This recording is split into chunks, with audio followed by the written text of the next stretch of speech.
In the valley of Nis, the accursed waning moon shines thinly, tearing a path for its light with feeble horns through the lethal foliage of a grey topaz tree.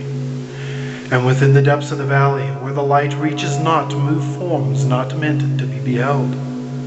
Rank is the herbage on each slope, where evil vines and creeping plants crawl amidst the stones of ruined palaces, twining tightly about broken columns and strange monoliths, and heaving up marble pavements laid by forgotten hands. And in trees that grow gigantic and crumble in courtyards leap little apes, while in and out of deep treasure vaults writhe poisoned serpents and scaly things without a name. Vast are the stones which sleep beneath coverlets of dank moss, and mighty were the walls from which they fell.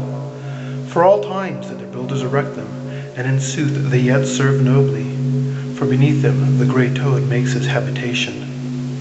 At the very bottom of the valley lies the river Than, whose waters are slimy and filled with weeds. From hidden springs it rises, and to subterranean grottos it flows, so that the daemon of the valley knows not why its waters are red, nor whither they are bound. The genie that haunts the moonbeam spake to the daemon of the valley, saying, I am old, and forget much. Tell me the deeds, and aspect, and name of them who built these things of stone. And the daemon replied, I am memory, and am wise in lore of the past, but I too am old. These beings were like the waters of the river Than, not meant to be understood. Of their deeds I recall not, for they were but of the moment. Their aspect I recall dimly.